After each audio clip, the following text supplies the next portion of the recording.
They say if you want to hide something forever, publish it.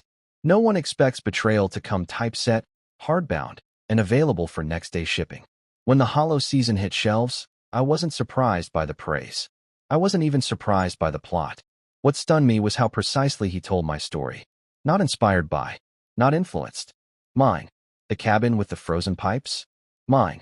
The photograph burned in the fireplace? Mine. The rural train station with the broken clock and no arrivals after 6 p.m.? That details from my grandfather's journal, the one I lent Ben Crawford 5 winters ago, after his second failed manuscript and another bottle of cheap bourbon. He published my history and signed his name across the cover. I found out like everyone else. Through a glowing review titled, "A Debut So Honest, It Feels Stolen from a Real Life." It was. I didn't rage. I didn't post online or call him screaming. I sat down at the same desk where I once helped him cut cliches out of his dialogue and restructure entire acts of his failed screenplays. And I read. Not for pleasure, for proof. At page 11, I found my grandmother's lullaby. At 22, a verbatim paragraph I'd once left in a notebook on his coffee table. But it was page 37 that sealed it. There, in a single sentence buried mid-chapter, was the scar. Not literal, but emotional. A metaphor I had only ever written once, in a private email to myself. Something I do when I can't sleep. It wasn't in any draft we shared. Wasn't spoken out loud. Just something I'd once whispered into the void at 2:14 a.m. And now it lived in his novel. Page 37 confirmed what instinct had already screamed. This wasn't inspiration. This was theft. Ben had taken my words, rearranged the furniture, and called the house his own. What he didn't know, couldn't have known, was that I'd seen this coming long before he ever hit send on his query letter. That journal he borrowed? It had a tracker. The early drafts we edited together? Watermarked. And my original manuscript, the real one, had been quietly registered under a pseudonym 6 months before he pitched his debut. He may have printed the first edition, but I wrote the first word, and I still own the last one. I didn't plan for revenge. Not at first. Ben was my closest friend. That kind of history makes you hesitate, even when the evidence is right in front of you. I wanted to believe it was all coincidence, or maybe some form of artistic osmosis, the way two people can spend years in conversation and start sounding like echoes of each other. But deep down, I knew. It started months before the Hollow season was ever announced. Ben went quiet. Not the good kind, the focused kind. He'd ghost texts, cancel calls, ignore questions about his current project. For a guy who used to send me every paragraph for feedback, suddenly going dark was all the warning I needed. The day he stopped sharing drafts, I started backing up my own. I created an alias, Elliot Gray, generic enough to go unnoticed.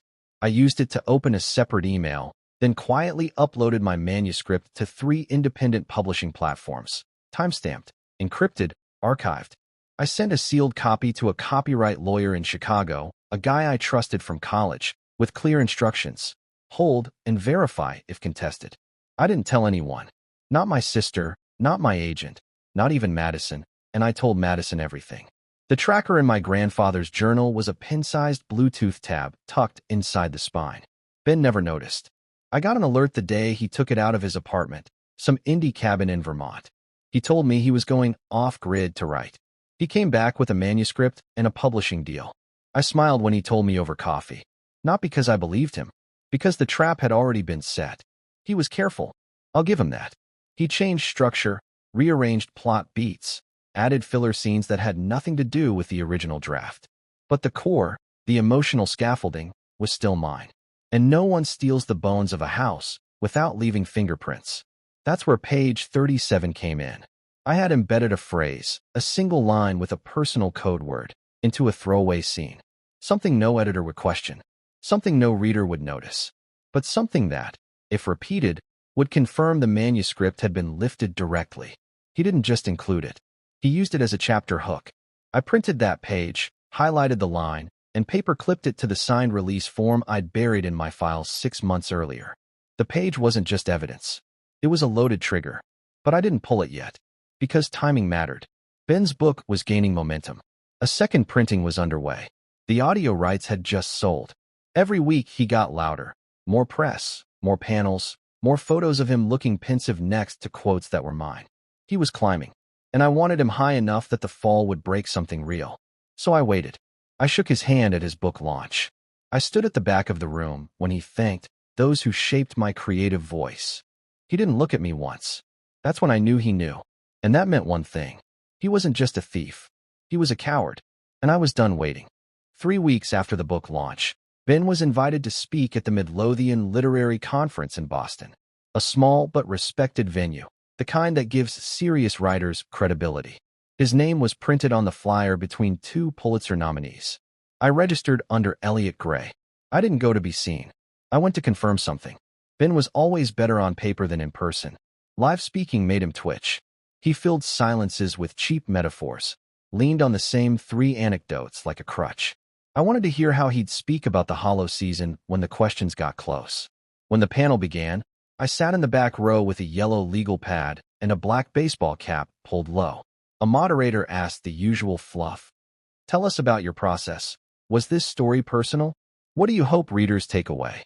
Then someone, an older woman with sharp eyes and no visible awe, asked him how much of the novel was autobiographical. Ben paused, took a sip of water, smiled like he'd rehearsed the moment. I lived pieces of it, he said. But the pain is real. That kind of grief, you can't fake that. He said it with his head tilted slightly, like it hurt him to remember. I underlined that line 3 times. He was building a mythology around pain he hadn't earned. I left before the applause. I already had what I needed. 2 days later, a friend from publishing circles, not someone close, but useful, called me out of the blue. She sounded hesitant, almost embarrassed. Hey, off the record, she said. Did you ever work with Ben Crawford on anything? I played dumb. We've known each other a while. Why? There was a pause. I don't know. I was talking to someone on his imprint. They mentioned his manuscript had unusually high edit tracking for a debut. Like, sections already formatted, dialogue blocks pre-polished. Just odd for a first-timer. Odd how? Just that it looked finished before editing even began. Like someone had already worked it over hard. I thanked her. Hung up. He hadn't even rewritten it fully. Just repackaged it. That made things easier. I pulled out the document, the version I'd uploaded under Elliot Gray. I opened the legal timestamp. I checked the file hash. Everything still matched. I called Daniel Mason, the copyright attorney, and told him to prepare the file, but not to send it. Not yet. I want it ready for formal submission, I said, but hold it. Just hold it until I say go. Understood, he said. How public do you want this? Eventually, I said. Very, but not yet. Because there was one more person I needed to see. Madison. She was the only one I hadn't told. The only one who had the full version of me, the raw version, the unedited file.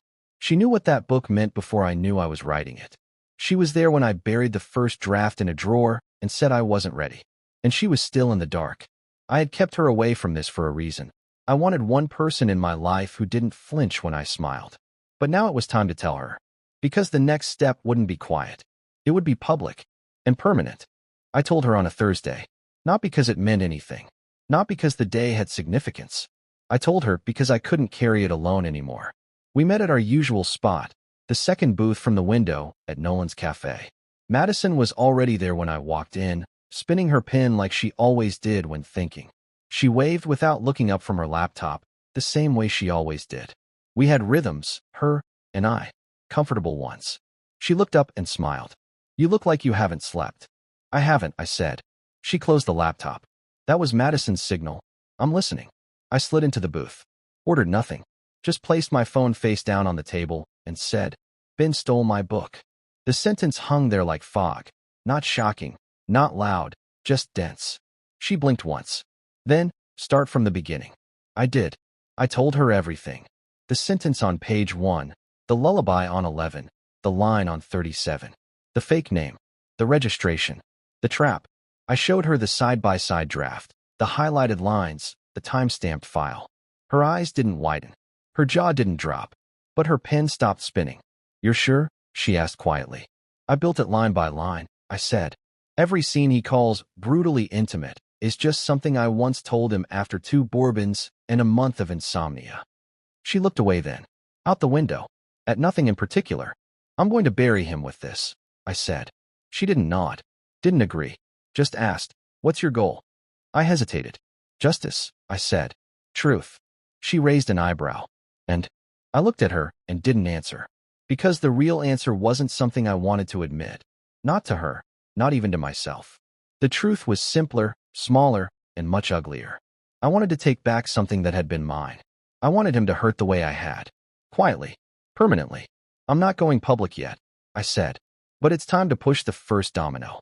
She leaned back, arms crossed, appraising me like she was seeing a different version than the one she'd known for years. I'll help, she said. Just that. No warning. No moral high ground. No lecture about consequences. Just, I'll help. It was the kind of loyalty you don't earn, just the kind you hope not to waste. As we left the cafe, she asked, "Where do we start?" I handed her a sealed envelope. "Ben's publisher," I said. "This isn't the end. It's just the first knock." Inside the envelope was a copy of the Elliot Gray manuscript. Dated, registered, watermarked. Not enough to make them cancel his book, but enough to make them nervous. They didn't respond immediately. That was expected. No publisher reacts to legal discomfort with speed. They consult, they posture, they wait. But they read the packet. I know they did, because 5 days after Madison hand-delivered it to the front desk of Beckmore and Lang, Ben called me. It was the first time I'd heard his voice in 8 months. "Hey, man," he said, like we talked last week. I let the silence stretch. "I got a call from my editor," he continued. "Said someone submitted a manuscript under the name Elliot Gray. Said it looked similar." Still, I said nothing. Then, more cautious, "They said it's dated months before I submitted mine. Is that true?" I finally answered. "It's not just similar, Ben. It's the original." He gave a tight laugh. "Come on. You didn't even rewrite the metaphors," I said. "Page 37, Ben. You left the scar in." There was a pause, longer this time. "That was your file?" he said, quieter now. "Elliot Gray?" "No," I said. "That was your insurance policy expiring." He sighed. "You know how this looks." "I know exactly how it looks," I said. "That's why I sent it." I could hear him pacing on the other end, the way he always paced when backed into corners. A rhythm I used to know without looking up. "This is a misunderstanding," he said. "We collaborated on so many drafts, man. We crossed wires. Maybe I pulled from stuff we worked on. It wasn't malicious." "You didn't pull from our work," I said calmly. "You pulled from mine. From my journals. My grief. My family. You never published it. I didn't know I needed to race you." His voice dropped lower. "You want money? Is that what this is?" That's when I smiled. Not because it was funny, but because it confirmed what I needed to know. He was scared. And scared people make mistakes. "I don't want your money, Ben," I said. "I want your silence. From this moment forward, you don't speak my name, you don't talk about your process, and you don't sign another contract until we finish this." "What's this supposed to mean?" "You'll find out." I hung up. 2 hours later, Madison called. "You're not going to like this," she said. "Hit me." He's reaching out. Press. Social. There's a blog post going up. He's already framing it. "Framing what?" "You," she said flatly. "He's calling it a coordinated smear campaign. Claims an unnamed jealous associate is trying to discredit his rise." Of course. The coward didn't want to defend the work. He wanted to discredit the source. "Send me the draft," I said. "Let him post it." Madison paused. "You sure?" "He wants a fight in the dark," I said. "Let's bring it into daylight." Because now it wasn't about what he stole. It was about what I would take back. Publicly. And permanently. Ben's blog post went live the next morning. It was exactly what I expected, vague enough to avoid legal exposure, specific enough to paint himself the victim. "When your work finds success," he wrote, "people from your past sometimes try to share in it, even if they didn't build it." He never mentioned my name, but he didn't have to. Every quote, every insinuation, every passive-aggressive turn of phrase was aimed at me. I let it sit for 24 hours. Then I published my own. Not on Medium. Not in some emotional Twitter thread. I chose the New American Review, a long-form journal I'd contributed to under my real name for years. They knew my writing. They knew my voice. I gave them the full story. No dramatics. No accusations. Just facts, side-by-side comparisons, and a quiet reflection on what it means when someone takes the only story you weren't ready to give. I ended the essay with a line he'd never seen. One that came after the betrayal, after the silence, after the scar. "There's nothing more intimate than pain, and nothing more violating than watching someone else profit from it." It wasn't trending. It wasn't viral. But it landed. The editor-in-chief emailed me within an hour. "You've said more with restraint than most would with rage." The next day, I got a message from a junior producer at WPR, a respected public radio platform, asking if I'd be willing to speak on record. I said yes, not because I wanted airtime, but because Ben had finally run out of places to hide. Within 48 hours, everything shifted. Publishers stopped resharing his book. Literary Twitter began asking questions. A mid-tier podcast leaked parts of our shared edits. And then came the thing I hadn't counted on. A direct message. From someone I'd never met. "Hi, I think he did this to me too. Can we talk?" At first, I thought it was noise. Some opportunist chasing headlines. Then she attached screenshots. A dated draft. A paragraph I recognized. Not from my story, but from one Ben once praised as haunting in a forgotten workshop 5 years ago. He'd been doing this longer than I realized. Not just to me. And not just once. I met with her, Claire, at a park halfway between our cities. She brought a printout of her story, published years ago in a university journal. He'd lifted whole sections, changed the setting, changed the name, but the emotional architecture was hers. She never thought to fight it. Until now. "You're not the only one," she said quietly. "You're just the one who fought back first." I nodded. "Let's not make me the last." That night, I opened a new file. Not the book. A dossier. One chapter at a time, I started to document the others. Because the story Ben stole from me? That was just volume 1. Claire wasn't the last. Over the next 3 weeks, more messages landed in my inbox. All from writers. All with stories. A young poet whose line about homesick wrists had shown up almost verbatim in one of Ben's short essays. A freelance journalist who once shared a pitch with him over coffee, the structure of which somehow appeared in a later profile Ben wrote. An MFA student who submitted to the same workshop we once judged together. They weren't coordinated. They didn't know each other. But the stories echoed. At first, I wasn't sure what to do with them. I didn't want to turn this into a mob. But silence was no longer an option. So I documented. I cataloged every incident. Dates, drafts, screenshots, audio files where they existed. Claire helped. She had a quiet precision I respected. Together, we built a timeline.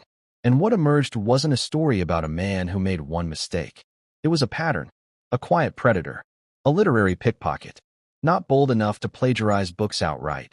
Just bold enough to take what he thought people wouldn't miss. One moment here, a sentence there. A scar he didn't earn. A metaphor he didn't understand.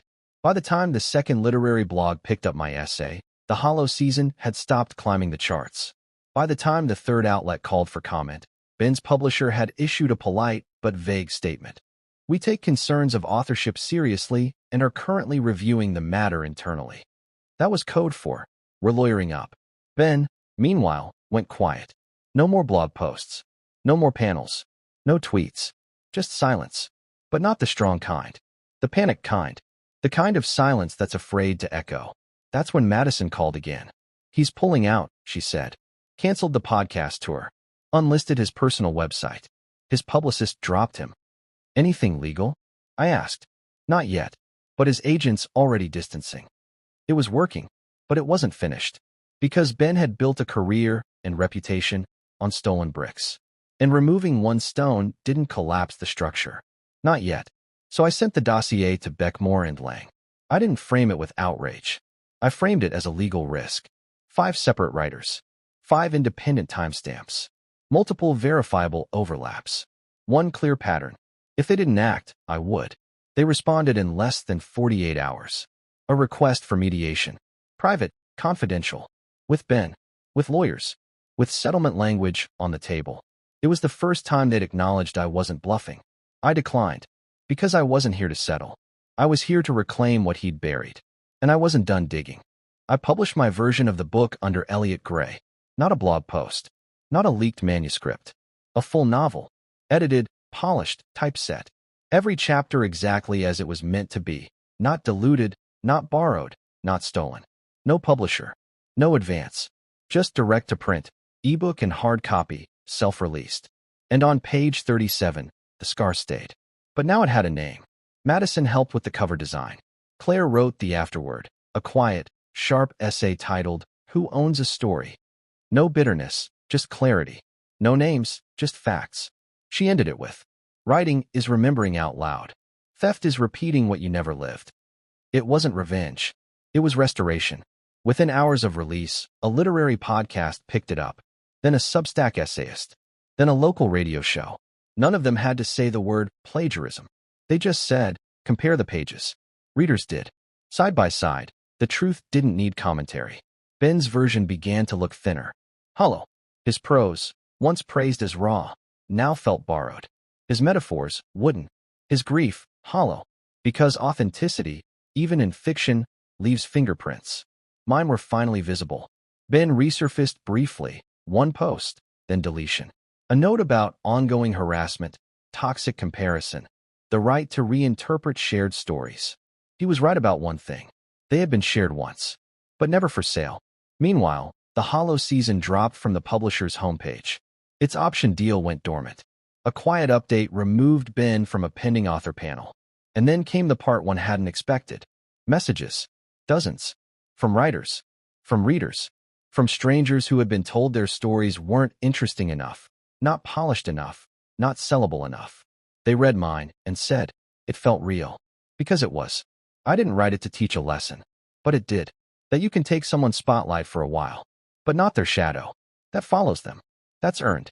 He waited for me at the corner table of the old bar on Mercer, the one we used to meet at when rent was late and ambition was cheap. Ben looked smaller than I remembered. He had a fresh haircut, the kind you get before a court date or a funeral. His posture said tired. His eyes said hunted. I walked in without hesitation. He stood, half-smile loaded like a reflex. I didn't return it. Thanks for coming, he said. I sat. Didn't speak. He exhaled through his nose, like someone forcing calm. Look, I know you probably. You're not here to explain, I interrupted. You're here to acknowledge. He blinked. I slid a print copy of my book across the table. The ash below, my title, my name, my cover. Elliot Gray printed clean at the bottom. He didn't touch it. I read it, he said quietly. I waited. You rewrote the ending, he added. No, I said. I just finished it. His jaw clenched slightly. I didn't know it meant that much to you. That was when I laughed. Once. Short. It wasn't a writing exercise, Ben. It was my life. I didn't take it out of malice. You took it because you thought I'd never fight you. Silence. You weren't supposed to notice, he finally admitted. I thought I'd changed it enough. You didn't. He looked down at the table, then back up, something behind his eyes flickering. Regret? No. Something smaller. Shame maybe, but not the kind that changes anything. Are you going to sue me? I don't have to, I said. Your publisher might, he said, quieter now. They're not happy. They shouldn't be. He leaned forward slightly, his voice just above a whisper. Can we fix this? No. You want me to disappear? I want you to stop pretending.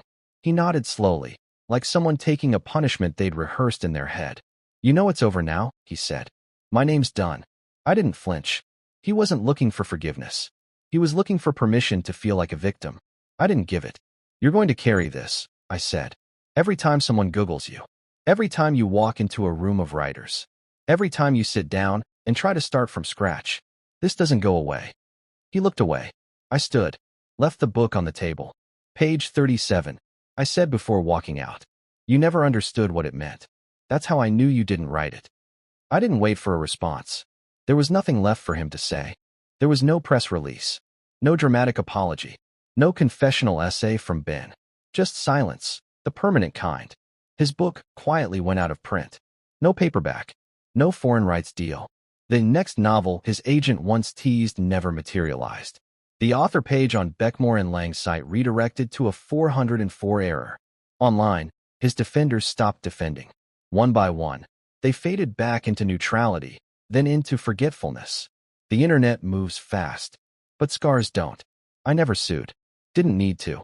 Because the point was never courtroom drama. It was never about money. It was about authorship. About naming what was stolen and reclaiming what was mine. My version of the book didn't hit bestseller lists. But it didn't have to. It found its readers. Slowly. Quietly. Authentically. People who had been told they were too subtle, too sad, too quiet for the market. They read it. They messaged me. They quoted passages back. Not in tweets, but in emails, late-night notes, folded letters left at small signings. One woman sent me a photo of her son asleep with the book on his chest. You made him feel seen, she wrote. Thank you for that. That was more than I ever needed. Madison still calls once a week. Claire now teaches part-time and writes full-time. 2 others from our quiet little list published chapbooks this spring. No one's famous, but no one's afraid anymore. And Ben? He's out there somewhere, I assume. Writing under a new name maybe. Still trying to borrow voices instead of finding his own. I don't check. I don't search. I don't need to. Because I didn't write this story for him. I wrote it for the record. For the scar on page 37. For the sentence I wrote on a cold morning in a forgotten town, thinking maybe one day someone would understand what it meant to carry something no one else could see. And now they do. And now it's mine again. For good.